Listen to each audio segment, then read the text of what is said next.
Être femme, ce n'est pas une donnée naturelle. T'as vu comment c'est sexiste ? Les valeurs patriarcales oppressives qui régentent notre éducation. Qu'est-ce que c'est que le sexisme ? C'est le résultat d'une histoire. Tout le monde a sa définition du féminisme. On peut plus rien dire.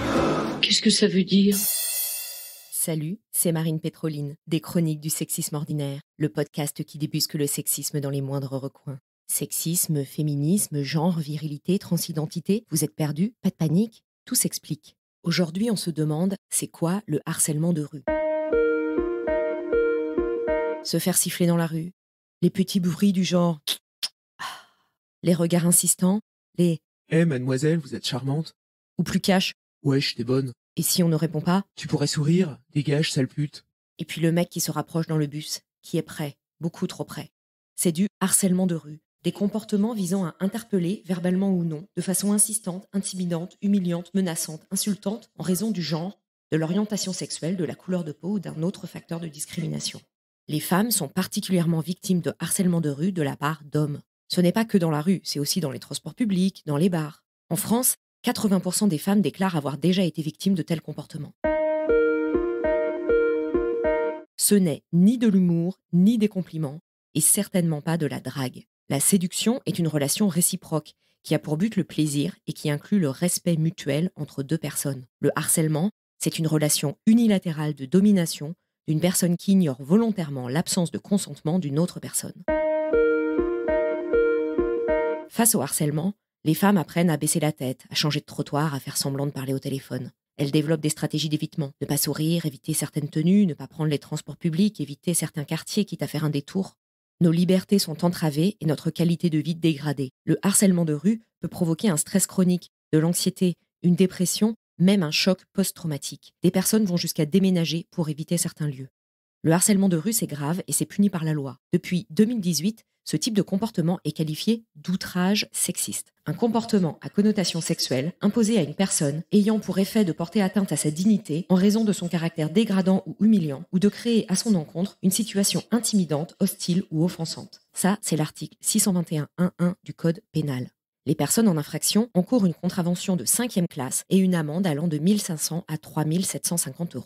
Mais dans les faits, c'est compliqué. Il faut soit que des agents de police ou de gendarmerie soient témoins des faits et constatent le flagrant délit, soit que la victime porte plainte, si possible avec des preuves. Et les plaintes aboutissent rarement. On en parlera dans un prochain épisode. Depuis 2018, très peu de contraventions et d'amendes ont été émises. C'est une goutte d'eau dans l'océan du harcèlement de rue. Mais symboliquement, c'est important et ça donne des éléments pour se défendre. Dire à un mec qui vous interpelle que c'est un délit, qu'il encourt 1 500 € d'amende et lui proposer d'aller voir la police, ça calme.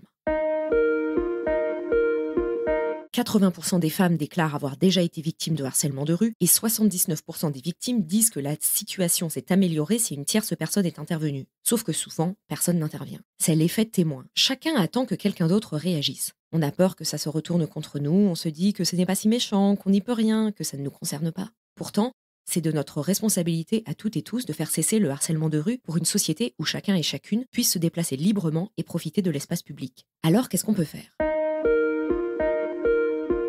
Le collectif Stop Harcèlement de rue nous propose plusieurs pistes. D'abord, se renseigner et écouter les personnes concernées sans remettre en doute leurs paroles. Ensuite, questionner ses propres comportements. Peut-être, un jour, avez-vous eu un comportement de harcèlement ? Si vous abordez une personne, soyez attentif à sa réaction ou sa non-réaction. Si elle dit non, je ne suis pas intéressée, je suis pressée. Si elle ne répond pas, baisse les yeux et presse le pas, c'est qu'elle ne veut pas vous parler et vous devez respecter cela. Si vous êtes témoin, ne cautionnez pas, agissez. Un moyen mémotechnique, les 5 D. D comme distraire. Interposez-vous l'air de rien, demandez au harceleur quelle heure il est ou votre chemin. Hop, ni vu ni connu, vous cassez la situation de harcèlement. D comme délégué à une personne d'autorité.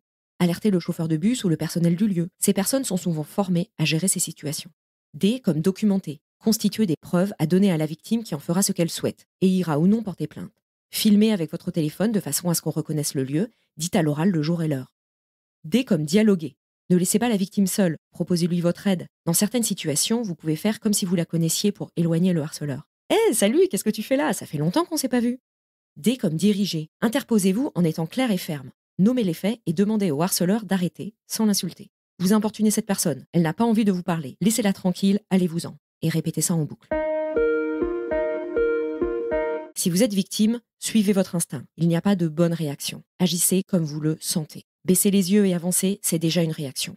Vous pouvez aussi vous adresser au harceleur, nommer les faits à voix haute, affirmer ce qu'il se passe, dire que c'est du harcèlement et un délit passible de 1 500 € d'amende, et donner un ordre. Partez, laissez-moi tranquille. Cela incitera aussi les personnes autour de vous à intervenir et à vous soutenir.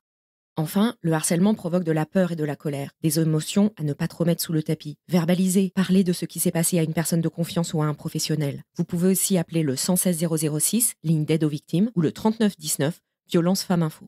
Pour résumer, le harcèlement de rue, ce sont des comportements visant à interpeller verbalement ou non des personnes de façon insistante, intimidante, humiliante, menaçante, insultante. Les faits sont qualifiés d'outrage sexiste par le code pénal et passibles de 1 500 € d'amende minimum. Nous pouvons réagir en tant que témoins en utilisant un des 5 D, distraire, documenter, déléguer, dialoguer, diriger. Voilà, maintenant vous savez ce que c'est que le harcèlement de rue. Les mots sont importants car comme le dit Beauvoir, nommer c'est dévoiler et dévoiler c'est déjà agir. Vous pouvez aller plus loin en suivant un atelier en ligne du programme Stand Up, gratuit et ouvert à toutes et tous. Je mets le lien dans la description de l'épisode. Et si vous pensez que tout ce qu'on raconte ici est important pour arriver à plus d'égalité, parlez-en autour de vous, laissez-nous des étoiles sur Apple Podcast et Spotify, et abonnez-vous à la newsletter des Chroniques du Sexisme Ordinaire pour plus de pépites antisexistes. À bientôt.